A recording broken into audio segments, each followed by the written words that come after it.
semuanya, kembali lagi di Talkative English Department. Kali ini mungkin teman-teman semua baru ini termasuk wajah baru lah. Jadi kami akan memperkenalkan diri. Pertama-tama nama aku Umar, yaitu angkatan 24 dari English Department Politeknik Negeri Padang, dan juga aku bersama.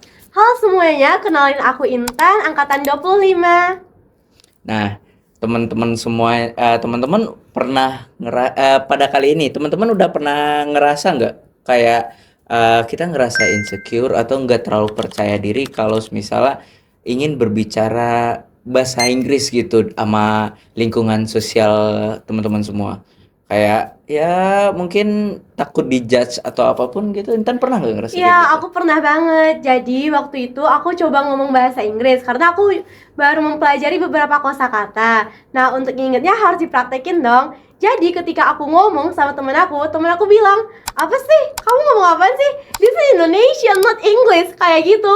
Tapi ngomongnya dengan nada ngejek gitu teman-teman. Terus bilang, alah kamu aja ngomongnya nggak lurus soal Inggrismu. Nah, teman-teman pasti relate kan? Teman-teman juga pasti pernah ngerasain hal yang aku alamin, iya kan? Ya, aku pun udah pernah ngerasain kayak gitu, cuman mungkin aku agak lebih kasar ya.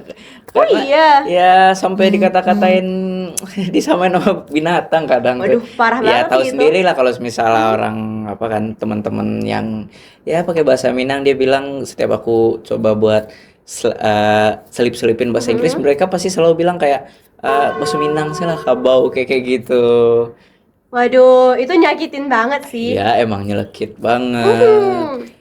Padahal nih ya guys, kita itu kan masih belajar. Nah, yang namanya belajar pasti ada proses dan juga pasti bakal ngelakuin kesalahan. Even native speaker juga bisa melakukan kesalahan kayak kita guys. Iya. Jadi kenapa harus takut untuk mulai dan kenapa harus takut untuk melakukan kesalahan? Iya benar banget. By the way, Tan,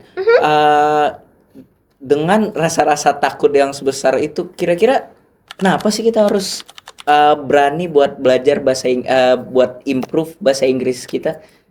Nah, untuk aku pribadi nih ya, bahasa Inggris itu sangat-sangat penting.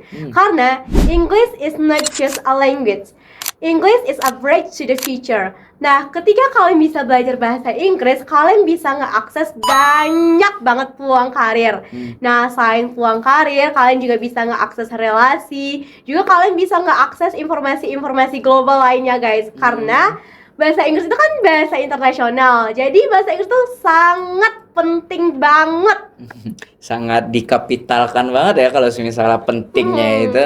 Tapi dengan sesuatu yang itu bisa dibilang kalau itu ngebuka lebih besar pintu kita menuju kesuksesan dan menyentuh banyak kesempatan buat kita ke depannya ya, Tan. Iya. Dengan kayak gitu, apa sih kira-kira hambatan yang bakalan kita lalui buat menguasai skill berbahasa Inggris itu?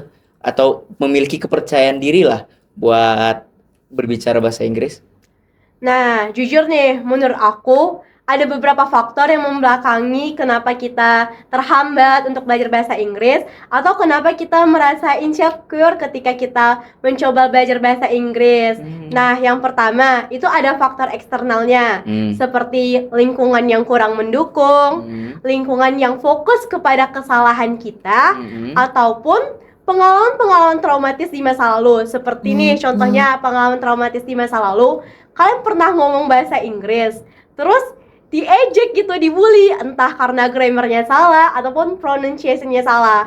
Jujur itu nyakitin banget. Ya sih, emang nyelekit banget ya, karena kita ya nggak ada yang tahu lah orang-orang gimana, nggak terlalu mengerti gimana perasaan kita. Terus selain masalah eksternal itu, Intan, kira-kira kalau misalnya dari internal, yaitu dari pribadi Intan sendiri, itu ada struggle atau hambatan gitu nggak buat Intan lebih pede kalau buat ngomong bahasa Inggris gitu? Tentunya ada dong, karena jujur aku itu orangnya perfeksionis banget. Iya. Jadi ketika aku mencoba, when I try to speak English, aku mikir, ini udah bener belum ya pronunciation-nya? Ini udah bener ya belum grammarnya? Jadi aku takut mulai gitu. Kayak aku mau mulai kalau aku rasa ini bener-bener udah bagus. Nah, teman-teman yang mempunyai jiwa perfeksionis, relate gak sih sama aku? Iya. Komen ya kalau relate. Nah, selain itu, aku juga punya kebiasaan jelek, yaitu membandingkan diri aku dengan orang lain gitu, Bang. Apa tuh Tan? Itu kayak gimana emangnya biasanya? Contohnya nih, kan aku belajar bahasa Inggris. Terus temen aku ada yang lebih jago nih dari aku. Jadi aku insecure kayak, ih, aku nggak sejago dia, dia jago banget.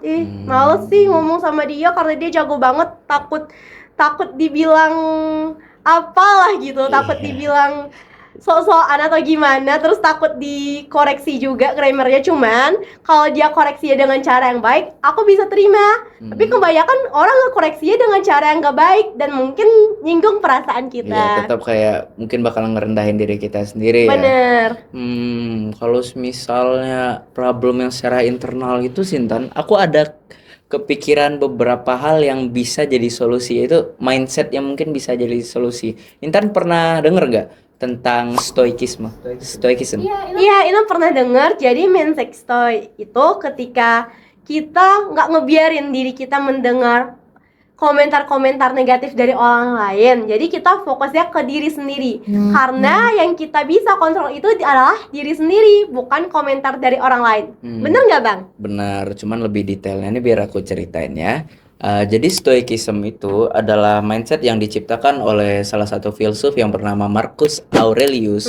Dia seperti yang dibilang Intan tadi, kita tidak bisa mengontrol gimana orang bersikap kepada kita, tapi kita bisa mengontrol bagaimana kita akan bersikap atau merespon apa yang mereka lakukan kepada kita. Oleh karena itu, sekali lagi, tapi Stoicism ini bukan berarti kita tidak pedulian atau gimana ya.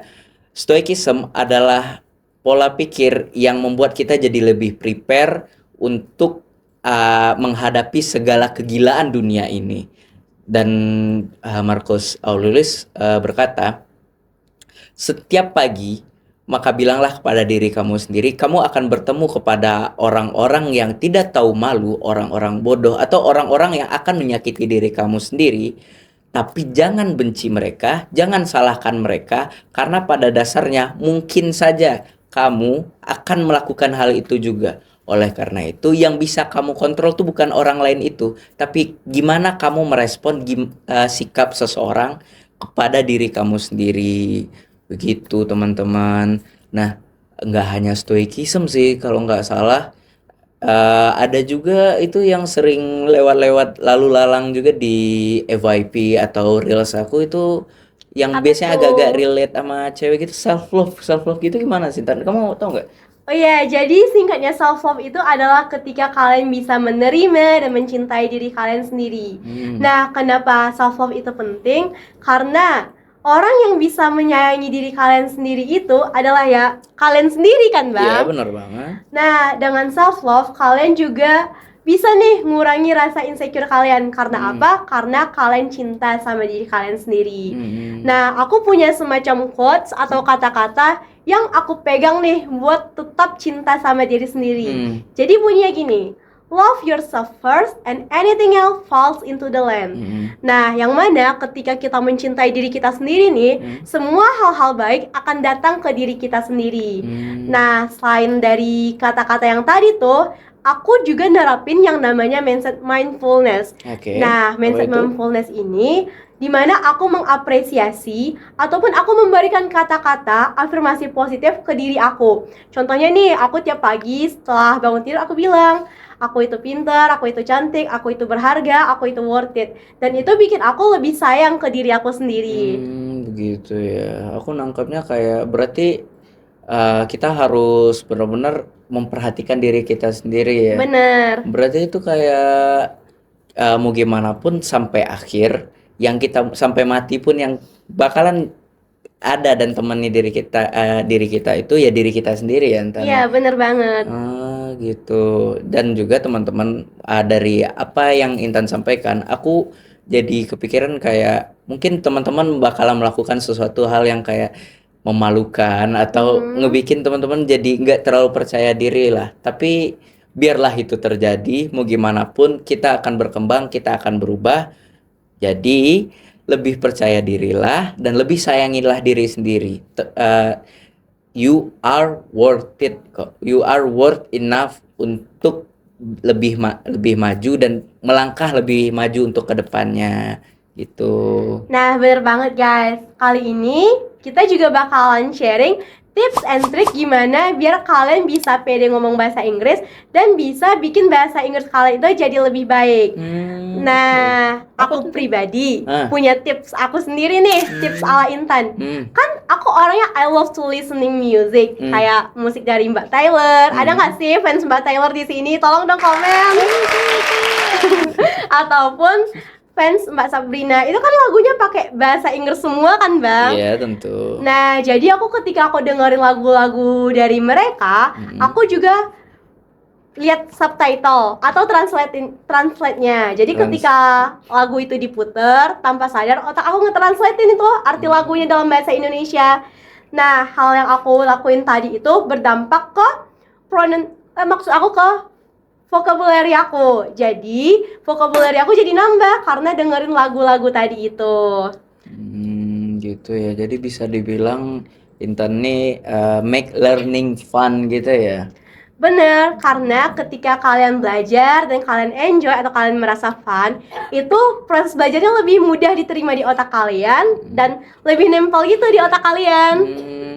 Iya sih, soalnya aku juga gimana aku bisa selumayan inilah untuk tahu gimana bahasa Inggris itu juga sambil have fun juga. Aku kan punya kebiasaan kayak baca-baca komik atau semacamnya, emang hobi aja gitu. Dan kadang karena aku bosan sama satu komik, tentu aku pindah-pindah lagi, aku cari-cari lagi komik yang mungkin aja lebih menarik. Dan mungkin kalau hanya di satu bahasa aja, yaitu bahasa Indonesia, agak sedikit terbatas teman-teman.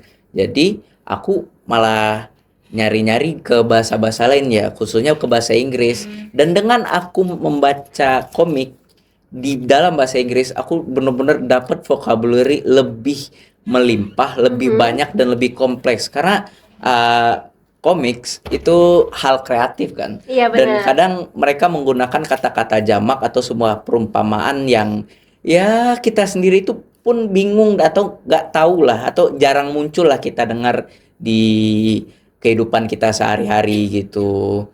Jadi dengan karena aku emang ini interest aku, emang ini yang aku suka, aku jadi pengen tahu, aku jadi pengen cari cara supaya aku mengerti gimana jalur cerita komik itu. Oke, nah selain itu kayak yang aku mention tadi tuh, teman-teman bisa manfaatkan teknologi kayak aplikasi belajar atau AI. Jujur lah teman-teman, AI itu sekarang udah canggih banget. Dengan kalian ngirim rekaman suara kalian bisa dikoreksi tuh, grammarnya yang salah apa, pronunciation yang salah apa. Selain itu kalau misalnya teman-teman mau deep lagi belajar bahasa Inggrisnya, teman-teman bisa minta AI untuk ngajarin kalian. Nah, teman-teman juga bisa ngasih prompt gitu yang biar AI ngajarin kalian dengan caranya kalian, cara yang mudah kalian mengerti, seperti itu. Ngomong-ngomong soal recording voice, mungkin kalau misalnya teman-teman udah punya basic dalam bahasa Inggris, teman-teman bisa rekam aja terus teman-teman kritisi sendiri, atau kalau ngerasa masih kurang, mungkin teman-teman bisa memanfaatkan teknologi yang ada pada zaman Gen Z kali ini, yaitu ya nyari-nyari buat di sosmed, buat cari-cari seseorang yang sekiranya bisa lah buat diajak sama-sama belajar bahasa Inggris gitu. Record the voice, terus ya send it to someone that maybe can help you with it. Terus ya gitu. Kalau misalnya pengen sendiri sebenarnya ada juga sih, dan mungkin bisa terbilang mungkin bagi orang-orang bakalan ngira ini aneh. Apa tuh Bang? Pernah bicara sendiri di depan cermin gak? Enggak, karena seperti yang Bang bilang tadi, itu aneh. Emang iya, pada awal-awalnya emang kerasa aneh karena ngelihat diri sendiri yang berbicara itu kayak ya agak aduh, ya gitulah, intinya agak nggak suka aja ngelihat diri sendiri. Cuman kalau misalnya teman-teman berbicara di apa itu di depan cermin itu, teman-teman jadi bisa mengkritisi diri kalian sendiri. Bagaimana kalian berbicara, bagaimana teman-teman menyampaikan sesuatu, bagaimana mimik wajahnya, bagaimana gerak tubuhnya, bahasa tubuhnya. Jadi nggak hanya mengkritisi lewat suara, tapi teman-teman juga mengkritisi dengan bagaimana teman-teman buat cara berbicara atau bahasa tubuhnya lah gitu. Nah, dari tips-tips itu, gimana nih Bang kalau misalnya teman-teman ngerasa tips yang kita beriin tadi itu nggak bekerja? Gimana nih Bang solusinya? Ya kalau misalnya, pastilah teman-teman pasti mungkin aja bakalan ngerasa kayak, aduh ini nggak worth kak atau apapun ya. Berarti antara teman-teman bisa mencari cara baru khusus buat diri teman-teman sendiri, atau mungkin emang perlu istirahat dulu, nggak usah buru-buru, nggak usah semuanya dikejar-kejar. Kalian tuh cuman punya satu nyawa, satu badan, jadi sayangilah diri sendiri. Demi bisa bekerja keras, bekerja lebih keras, teman-teman tuh butuh istirahat juga, ya kan? Bener. Nah, dan teman-teman juga harus tetap semangat belajar. Gak apa-apa kok if you make a mistake when you learn. Karena kesalahan itu adalah bagian dari proses belajar. Benar. Dan dari kesalahan-kesalahan itu bisa bikin teman-teman jadi lebih jago lagi. Jadi pernah dengar gak sih Bang, kesalahan adalah guru kita. Ya benar, benar banget. Dan juga eh selain hal itu, kira-kira ada nggak? Karena Intan udah berapa lama belajar bahasa Inggrisnya tadi? Intan mulai belajar bahasa Inggris itu dari kecil. Mungkin Intan punya beberapa hal yang ingin Intan sampaikan tentang gimana bagusnya belajar bahasa Inggris itu, mungkin pas lagi ada struggle, ada masalah, gimana sikap atau bagaimana Intan merespon hambatan yang terjadi waktu Intan belajar bahasa Inggris itu. Kalau Secara pribadi aja. secara pribadi ya, kalau Intan belajar bahasa Inggris dan juga ada hambatan, ya udah Intan istirahat dulu buat ngisi energi. Setelah itu Intan bakalan cari cara biar Intan lebih mudah ngertinya, seperti tanya ke AI tadi. Gitu ya. Kalau teman-teman sekalian yang di rumah atau dimanapun, mungkin bisa menceritakan juga gimana proses atau gimana caranya teman-teman buat nge-improve speaking skill teman-teman atau English skill teman-teman di rumah atau ya dimanapun dengan cara-cara teman-teman gitu. Sekian dari kami. Sampai see you in the next podcast di Talkative English Department. See you Bye bye. guys. Smell you later.